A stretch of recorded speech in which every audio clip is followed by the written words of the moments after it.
নবী করিম সাল্লাল্লাহু আলাইহি ওয়াসাল্লাম বলেছেন, লাইলাতুল কদর আমি পেয়েছি, কপালে কাদামাটি ছিল, বৃষ্টি হচ্ছিল, তার মানে ওই রাতে বৃষ্টি হতে পারে, ওই রাতে বৃষ্টি হতে পারে। লাইলাতুল কদরের আলামত রাতের বেলা বৃষ্টি হতে পারে। বৃষ্টি হয়েছে, তিনি নামাজ পড়েছেন, কপালের মধ্যে কাদা লেগেছিল, তিনি বের হয়েছেন, সাহাবীদেরকে বলবেন কোন রাতটা লাইলাতুল কদর, আজকের রাতটা লাইলাতুল কদর, এটা বলতে বের হয়েছেন। বের হয়ে দেখছেন দুজন মুসলিম আপোষে ঝগড়া করছে। লিসেন টু মি, দুজন মুসলিম আপোষে ঝগড়া করছে। আমরা বলি না যে মুসলিমদের মাঝে ইখতিলাফগুলো রহমত, আমরা বলি না? দুজন মুসলিম আপোষে ঝগড়া করছে, এই কাজটার কারণে আল্লাহ রাব্বুল আলামিন নবী সাল্লাল্লাহু আলাইহি ওয়াসাল্লামের হৃদয় থেকে এই কথাটাকে তুলে নিলেন। তিনি আর বললেন না এক্স্যাক্টলি কোন রাতে লাইলাতুল কদর ছিল, তিনি বলতেই বেরিয়েছিলেন যে কোন রাতে লাইলাতুল কদর ছিল। আমাদের ইখতিলাফের কারণে আমরা সেই নির্দিষ্ট রাতটাকে হারিয়ে ফেলেছি। তবে এর মধ্যেই খায়ের আছে, এর মধ্যেই কল্যাণ আছে।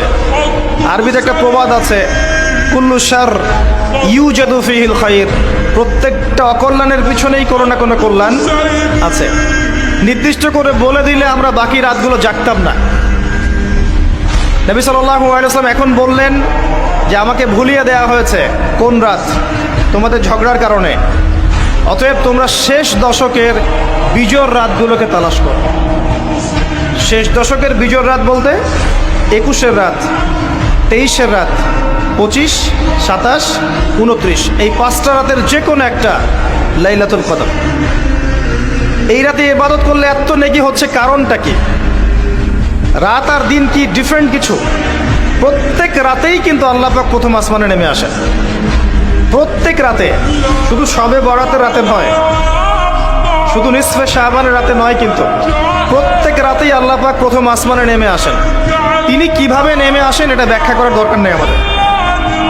আল্লাহ পাক বলেছেন নেমে আসি, বাস আসি।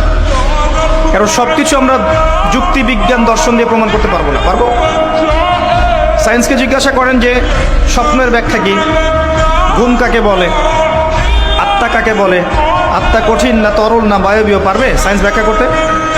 কবরের আযাব কি, জিন জাতি কি, জিন জাতি কাকে বলে, জিন জাতি কেমন দেখতে, মালায়েকা কেমন, তারা কিভাবে কাজ করে, তাদের ফাংশন কি, তারা কি ব্যাখ্যা করতে পারবে?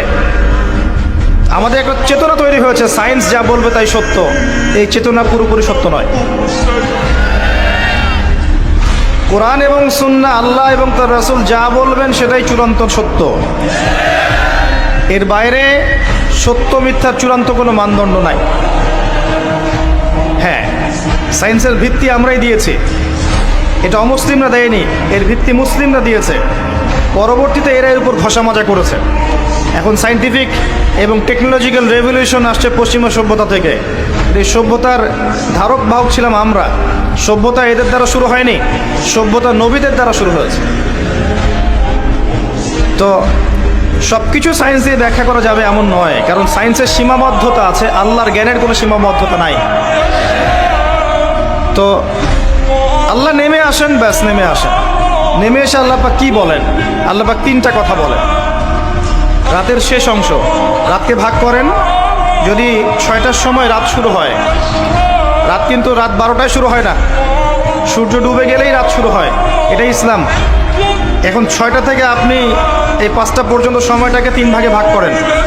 শেষের অংশ ধরে নেন যে 1টা থেকে 5টা, কথার কথা আমি এস্টিমেট করলাম, এই সময়টুকুতে আল্লাহ রাব্বুল আলামিন কাছে নেমে আসে প্রথম আসমানে, অর্থাৎ তার রহমত নিকটবর্তী হয় এবং তিনি আহ্বান করতে থাকেন 3টা জিনিস। 1, কে আছো আমার কাছে কিছু চাইবে, যা চাইবে আমি তাই দেব। 2, কে আছো আমার কাছে ক্ষমা চাইবে,